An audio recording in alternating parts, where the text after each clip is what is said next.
धन संपत्ति का मनोविज्ञान। लेखक मॉर्गन हाउसल। अध्याय 13। त्रुटि के लिए जगह। किसी भी योजना का सबसे बड़ा भाग तब के लिए योजना बनाना है जब आपकी योजना काम ना करे। अच्छे वित्तीय आचरण के कुछ सर्वश्रेष्ठ उदाहरण असंभाव्य स्थान पर देखे जा सकते हैं। लॉस वेगस के कसिनो में।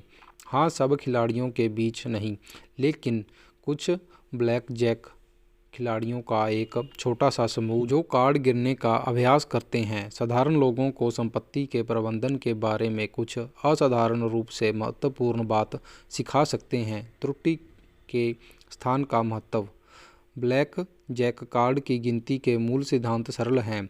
कोई भी यह निश्चित रूप से नहीं जानता कि डीलर कौन सा कार्ड निकालेगा, लेकिन इस बात पर निगाहें बनाए रखने से कि कौन सा कार्ड निकाले जा चुके हैं, आप यह अंदाज़ा लगा सकते हैं कि डेक में कौन से कार्ड बचे होंगे। ऐसा करने से आपको किसी कार्ड के निकाले जाने के संयोग अनुपात का पता चल सकता है। एक खिलाड़ी के रूप में आप तब अधिक बाजी लगाते हैं जब आप जो कार्ड पाना चाहते हैं उसे पाने का संयोग अनुपात आपके पक्ष में हो, और तब कम जब यह संयोग अनुपात आपके विरुद्ध हो। यह कैसे किया जाता है, उसकी प्रतिक्रियाएं यहाँ मायने नहीं रखती। मायने यह रखता है कि एक ब्लैक जैक कार्ड गिनने वाला यह जानता है कि वे संयोग अनुपात का खेल खेल रहे हैं, ना कि निश्चितता का। किसी भी बाजी में वे सोचते हैं कि उनके सही होने की संभावना है, लेकिन साथ ही यह भी जानते हैं कि वे गलत भी हो सकते हैं। उनका पेशा देखा जाए तो यह अजीब लग सकता है, लेकिन उनकी कार्यनीति पूर्णतः विनम्रता पर निर्भर करती है।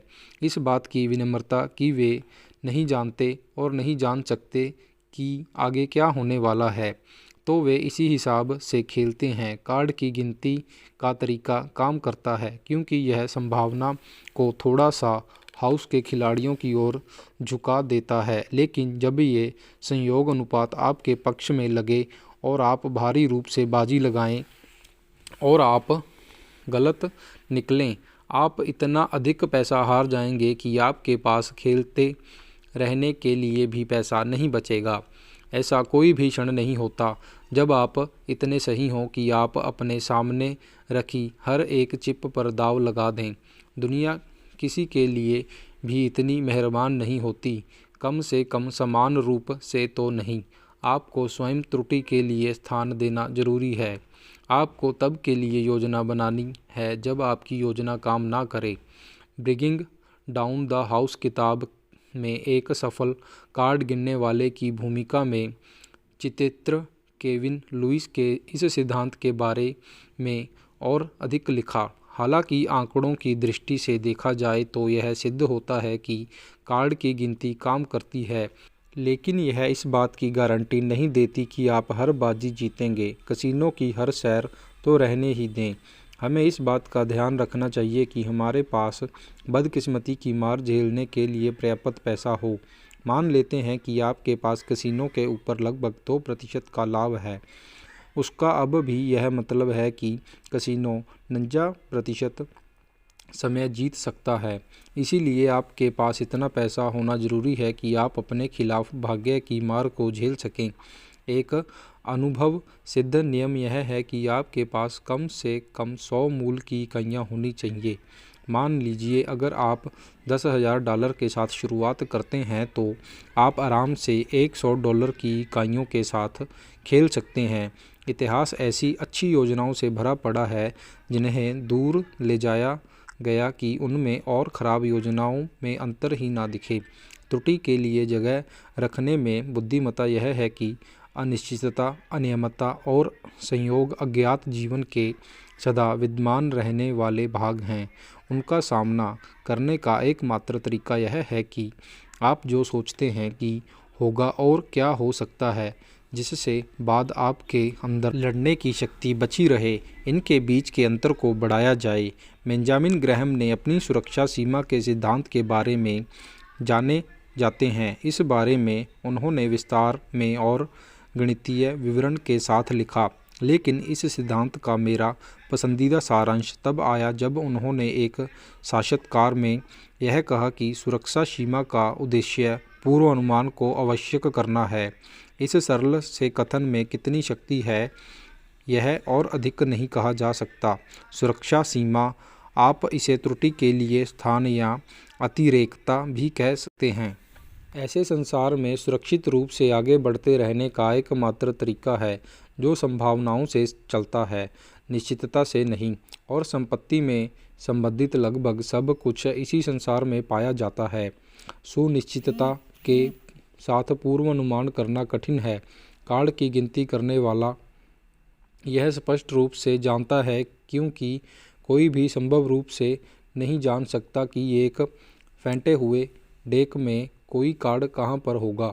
यह उन लोगों के लिए इतना स्पष्ट नहीं है जो कुछ ऐसे सवाल पूछते हैं, अगले 10 वर्षों में स्टॉक मार्केट का औसत वार्षिक प्रतिफल कितना होगा, या मैं किस तारीख पर सेवानिवृत्त हो पाऊंगा। लेकिन मूल रूप से ये दोनों एक जैसे ही हैं।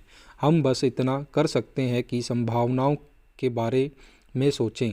ग्रैहम की सुरक्षा सीमा एक सरल सा सुझाव है कि हमें संसार को श्वेत और श्याम भविष्यवाचिनियाँ का जुआ के रूप में देखने की आवश्यकता नहीं है।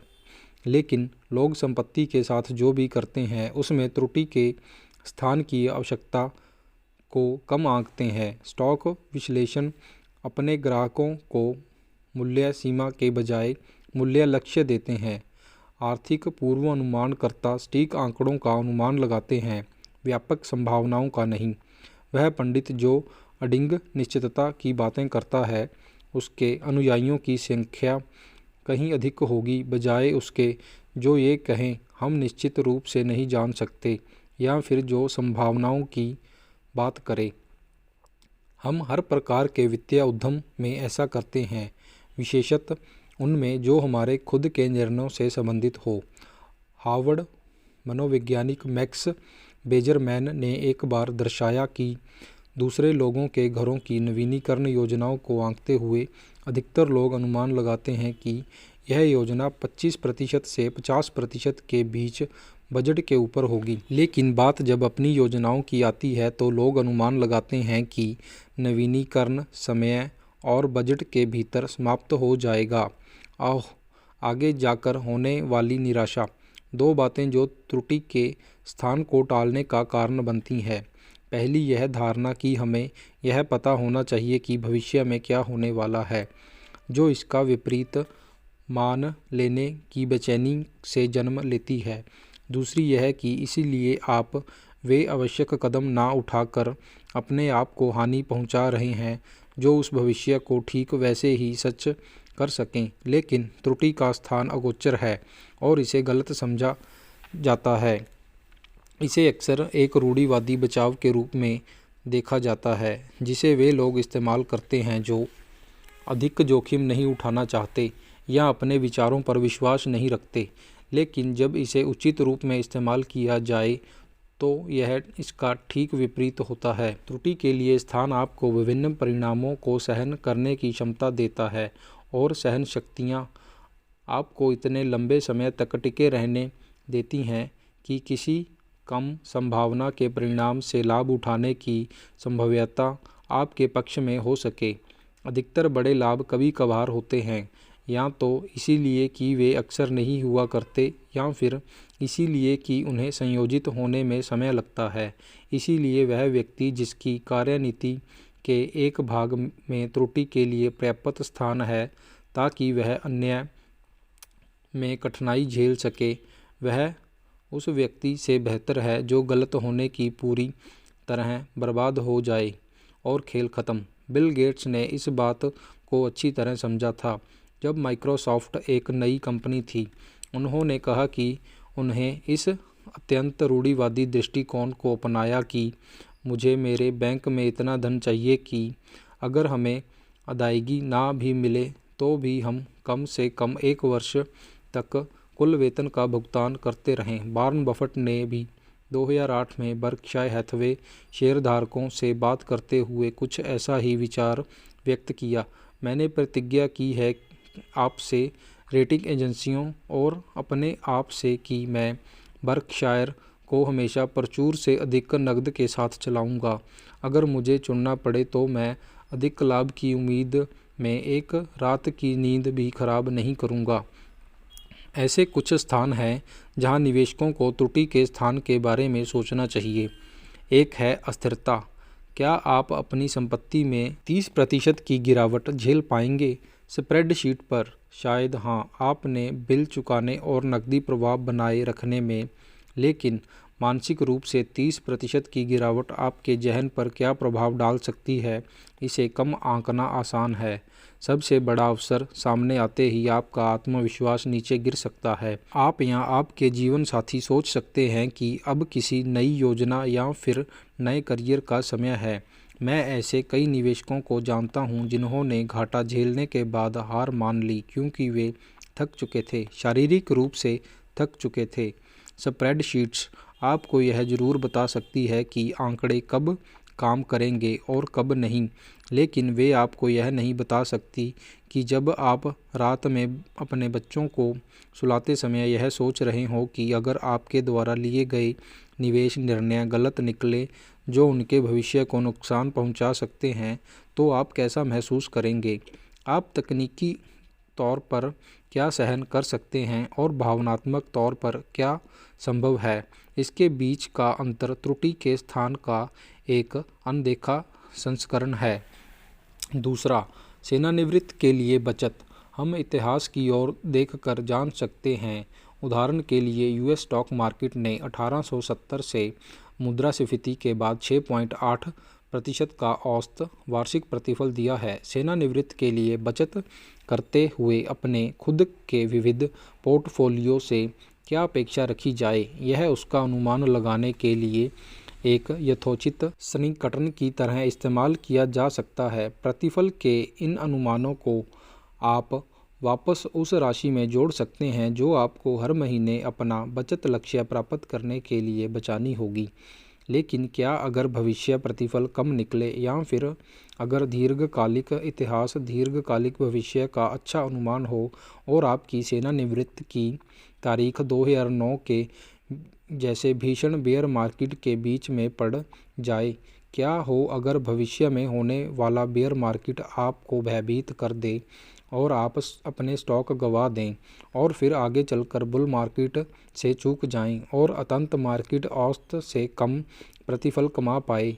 और क्या हो अगर आपको 30 की उम्र में से मेडिकल आपत्ति का पैसा भरने के लिए अपने सेवानिवृत्ति खाते को खाली करना पड़ जाए?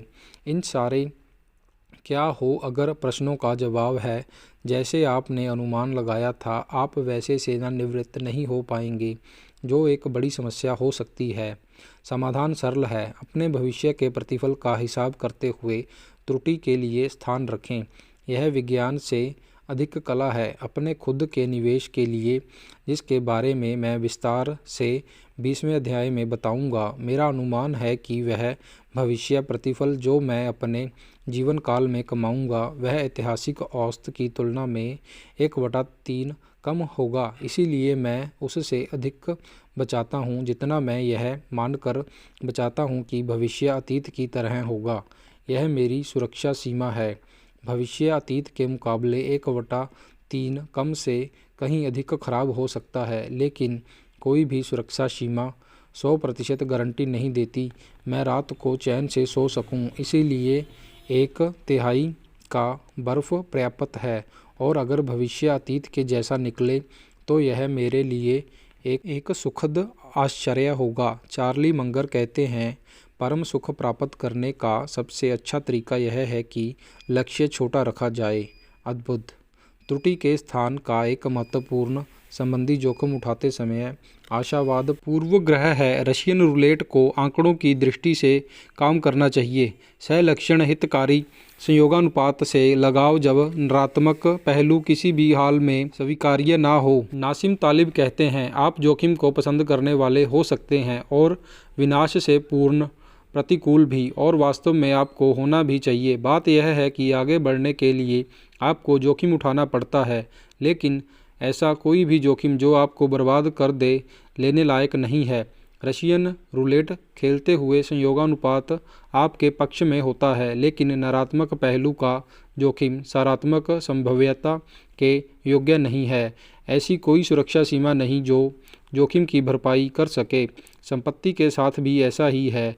अनेकों लाभप्रद चीज़ों का संयोग अनुपात आपके पक्ष में होता है। अधिकतर वर्षों में रियल एस्टेट के दाम ऊपर जाते हैं और अधिकतर वर्षों के दौरान आपको हर सप्ताह वेतन भी मिलता है। लेकिन अगर किसी बात के 95% सही होने की संभावना है, 5% गलत होने की संभावना का मतलब है कि आप नकारात्मक पहलू को जीवन में कभी ना कभी अवश्य ही अनुभव करेंगे।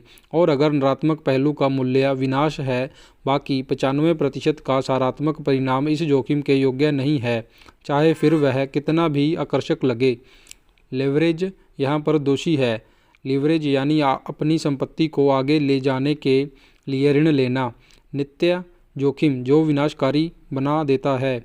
खतरा यह है कि कई बार तर्कसंगत आशावाद अपनी आड़ में विनाश की संभावना को छुपाए रहता है। फलत हम जोखिम को बाकायदा कम आंकते हैं। आवास मूल्य में पिछले दशक में 30% की गिरावट आई। कुछ कंपनियां ऋण का भुगतान नहीं कर पाई। यह पूंजीवाद है। ऐसा होता है, लेकिन जिसके पास लेवरेज था उन्हें दोहरा विनाश झेलना पड़ा। वे ना सिर्फ दिवालिया हुई बल्कि बर्बाद होने के कारण ने वापस उठ खड़े होने और सही अवसर का लाभ उठाने की हर संभावना को मिटा दिया। एक ऐसा गृहस्वामी जो 2009 में पूरी तरह बर्बाद हो गया, उसके 2010 की कम गिरावट दर का लाभ उठाने की कोई संभावना ही नहीं थी। लेहमन भ्राता 2009 के सस्ते ऋण में निवेश कर ही नहीं सकते थे। उनका काम तमाम हो चुका था। इसे समझने के लिए मैं अपनी खुद की संपत्ति को डंबल के रूप में देखता हूँ। एक भाग के साथ मैं जोखिम उठाता हूँ और दूसरे के साथ मैं भयभीत रहता हूँ। यह असंगत नहीं है, लेकिन संपत्ति का मनोविज्ञान आपको यह मानने के लिए तत्पर करेगा कि यह है।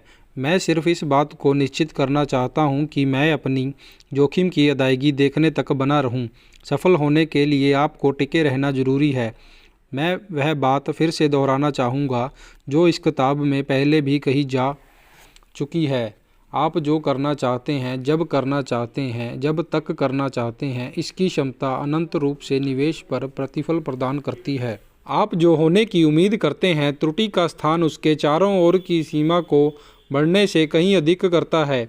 यह आपको ऐसी चीज़ों से सुरक्षित करने में भी सहायता करता है जिनकी आप कल्पना भी नहीं कर सकते और जो अत्यधिक कष्टप्रद घटनाएं हो सकती हैं। द्वितीय विश्व युद्ध में स्टेलिनग्राड की लड़ाई इतिहास की सबसे बड़ी लड़ाई थी। इसके साथ ही लोगों के जोखिम झेलने की अनेकों चौंका देने वाली कहानियां भी सामने आई। इनमें से एक 1942 में सामने आई, जब एक जर्मन टैंक यूनिट शहर के बाहर घास के मैदानों में रिजर्व के तौर पर खड़ा था। जब अगली पंक्ति में टैंकों की अत्यंत आवश्यकता थी, कुछ ऐसा हुआ जिसने सबको चौंका दिया। उनमें से एक ने भी काम नहीं किया।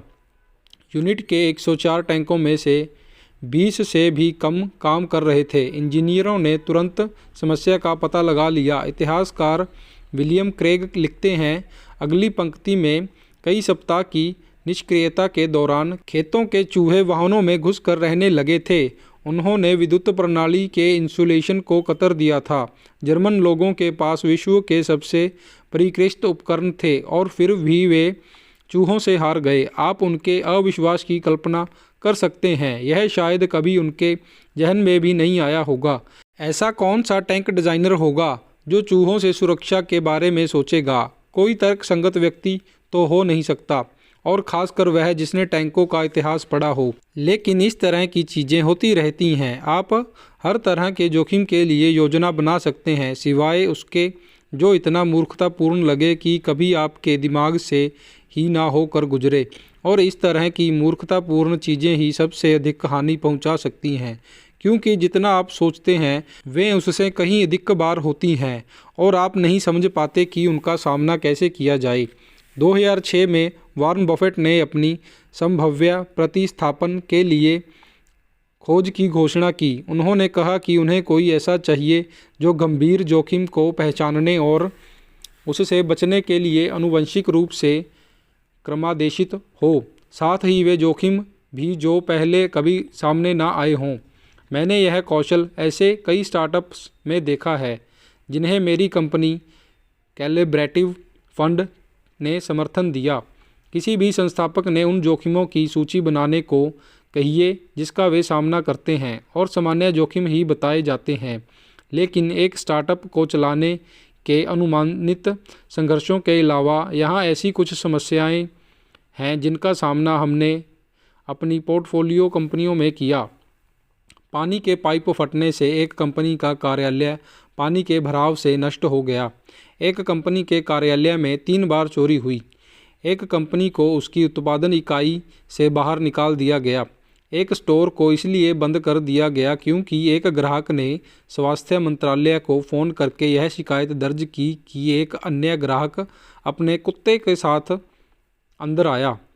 एक अनुदान संचय समारोह के बीच एक कंपनी सीईओ की ईमेल स्पूफ कर ली गई, जिस पर उसे सारा ध्यान देना पड़ा।